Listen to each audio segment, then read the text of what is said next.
En Totus Podcast encontrarás contenido de diversa índole que seguro te va a proporcionar esos minutos de entretenimiento que nunca están de más. Alcanzar la iluminación no es solo subirse a una silla para agarrar una bombilla encendida. Para muchas religiones y filosofías es uno de los objetivos que debemos pretender en la vida. Cada una de ellas tiene su propia narrativa a la hora de describir su propio concepto de iluminación, así como las maneras para alcanzarla.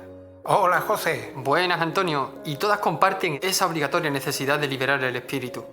Al final, prácticamente todas las religiones repiten esquemas que tratan de imponer el propósito en la vida y su conexión con algún tipo de divinidad. Cada una tiene sus propios rituales, con sus participantes y esas cosas. Es llamativo cómo las religiones pervierten esos valores universales que dicen defender, como el perdón, la bondad, la justicia y el amor al prójimo, hasta el punto de convertirlos en causa belli, en causa de guerra. Toda esta reflexión parte al ver en mi biblioteca personal un pequeño libro sobre Buda, muy cerca del Siddhartha, de Hermann Hesse. ¿Lo conoces? De ese autor solo conozco El lobo estepario. Entonces, ¿vas a hablarnos en este programa de Buda? De Buda y de su hijo. Hijo de Buda.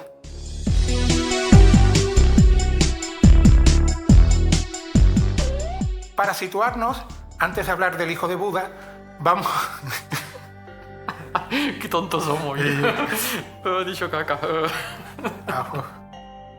Para situarnos, antes de hablar del hijo de Buda, vamos a comentar algunas cosillas del padre.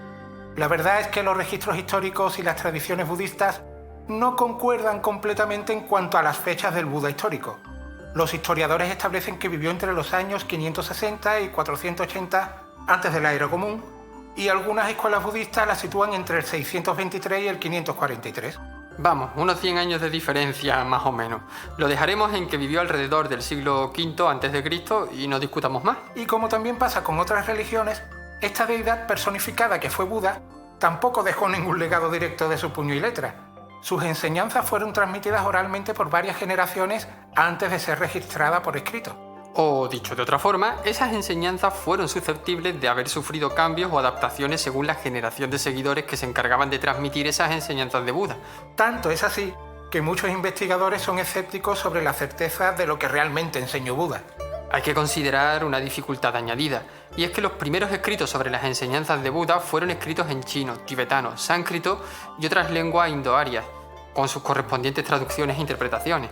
A pesar de todo, las personas expertas en esas labores de traducción y adaptación histórica consiguieron filtrar las partes menos auténticas o inútiles para reconstruir la filosofía de Buda, a través de estudio comparativo, ya sabes, entre las distintas versiones que se iban hallando. ¿Y qué sabemos del Buda histórico? Se sabe que se llamaba Siddhartha y que nació en la antigua ciudad india de Kapilavastu. También que fue un príncipe, hijo del rey Shuddhodana y la reina Mahamaya.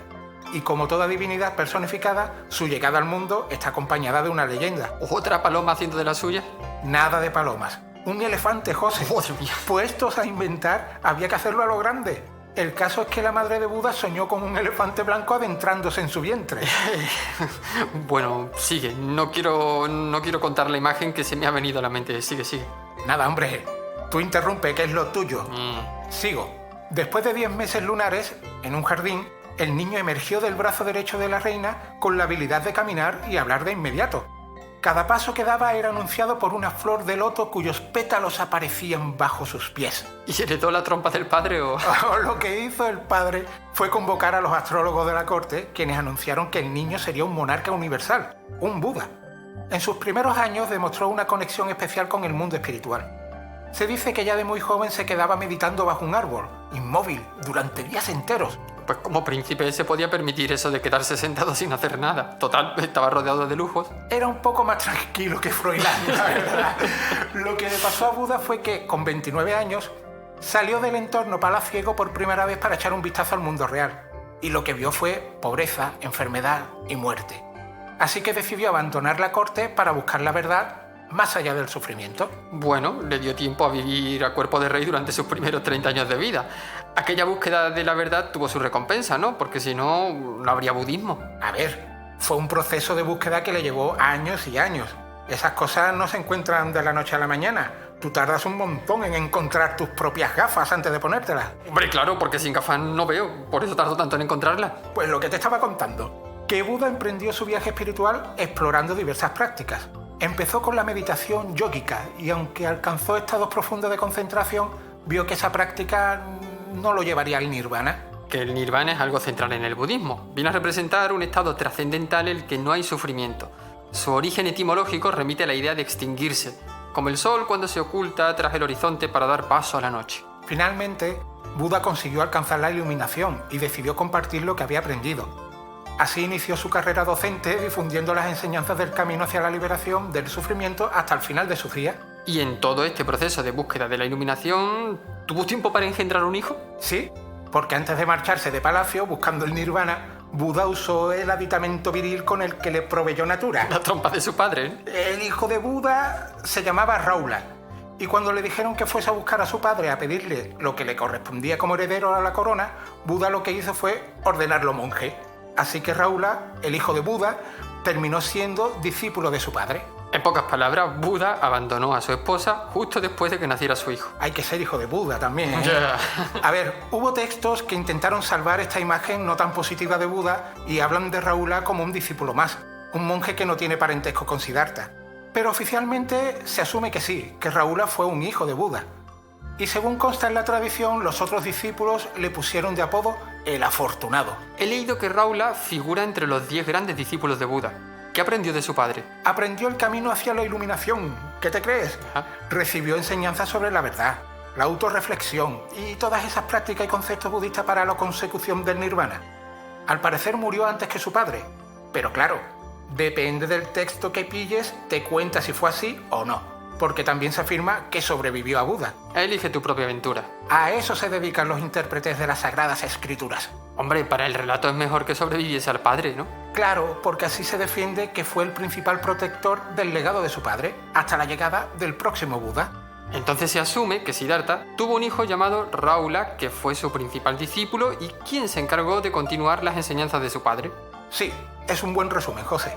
Fíjate que incluso hay textos antiguos sobre Buda que no lo mencionan en absoluto. Y otras de esas primeras escrituras no ofrecen muchos detalles sobre Raula. De hecho, su importancia crece en los relatos posteriores. Me imagino que si Jesucristo hubiese tenido un hijo, habría tenido su cuota de protagonismo. Eso daría para otro programa. Pero veo por dónde vas y efectivamente la trascendencia de Raula en el budismo no fue significativa. Sí que se le reconoce su fervor en el aprendizaje y que llegó a ser bastante venerado por monjes y monjas novicios a lo largo de la historia budista. Estaba pensando que los primeros años de Raula fueron los de un hijo que no veía a su padre y que fue criado por su madre. Bueno, por su madre, que era reina, y por el personal del palacio. Claro. Antes comentabas que Raula fue a pedirle la herencia dinástica al padre y acabó siendo su discípulo. ¿Cómo fue eso? Digamos que Buda fue muy persuasivo. Los textos hablan de ese episodio de una manera bastante edulcorada. Se dice que Raula se acercó a Buda con una gran admiración y le transmitía una sensación de alegría inmensurable. Y en vez de pedir riquezas, pues Raula decidió seguirle. ¿Así de fácil? No pierdas la perspectiva. Estamos hablando del relato de una religión. Es verdad, me había puesto en plan crítico de series de televisión. Lo que Buda le dijo a su hijo es que la riqueza solo perpetúa el ciclo de nacimiento y muerte, y le ofreció a cambio otro tipo de riqueza, la espiritual. La reina madre quedaría contenta. Primero se va el marido y luego el hijo. Claro, esta decisión de Raula de convertirse en discípulo de su padre supuso un enorme chasco para la corte, porque en pocos años el trono quedaría vacante. Pero no hay que perder la cabeza con este tema, porque algunos académicos sugieren que en realidad aquel sistema de monarquía hereditaria no era tan estricto. Por decirlo de otra forma, aquello no se ajustaba a los estándares típicos de una monarquía, sino que adoptaba una estructura más bien oligárquica. Sigamos con el hijo de Buda. ¿Cómo fueron esos años como discípulo? Me los imagino manteniendo conversaciones trascendentales, indagando sobre aspectos fundamentales de la existencia y el sendero hacia la iluminación. Hay textos que recogen la naturaleza profunda de los interrogantes planteados por Raula y las sabias respuestas ofrecidas por el Buda. ¿Qué te parece si significamos una? Vale, pero no pienso ser el hijo de Buda. No pienso discutir. ¡Empieza, Buda! Raula, ¿ves este poquito de agua sobrante que tengo en mi cazo? Sí, señor. Esto representa al monje que no se avergüenza cuando medita. Raula, ¿ves cómo tiro este poquito de agua? Sí, señor. Raula, A los monjes que no se avergüenzan cuando mienten hay que desecharlos de la misma manera. ¿Ves cómo he volcado el cazo para tirar el agua? Sí, señor. Raula, pues lo mismo hay que hacer con los monjes que dicen mentiras. Llegó a saber antes las líneas del diálogo del hijo de Buda y lo hubiera elegido a él. Ah, se siente. Eso te pasa por bullita. Lo que venía a decir Buda es que no hay que fiarse de los mentirosos, más o menos, ¿no? Sí, porque fue la primera enseñanza que le impartió Buda a su hijo. Le dio la chapa con la importancia de la verdad, haciendo énfasis en la autorreflexión como medio para abandonar las acciones dañinas hacia uno mismo y hacia los demás, explicando que la mentira socava la vida espiritual y es mala. Recibiría esas enseñanzas en primicia. Con razón despertaría la envidia de los demás discípulos. No te creas. Los textos aseguran que Buda no lo trató de manera especial y que los consejos dados a Raula no diferían significativamente de los dados a otros discípulos. Tanto es así que por alguna razón la muerte del hijo de Buda no es muy destacada en los textos antiguos. La tradición china lo considera uno de los 16 discípulos iluminados encargados de preservar la enseñanza de Buda. A Raula también se le reconoce su dedicación a la formación de nuevos monjes y nuevos novicios. Fue entonces una especie de brahman, como un sacerdote hindú. Y ya puestos con lo que acabo de decir, ¿sabes cuáles son mis brahmanes favoritos? Ah, ya estamos. ¿Cuáles son tus brahmanes favoritos? Los brahmones.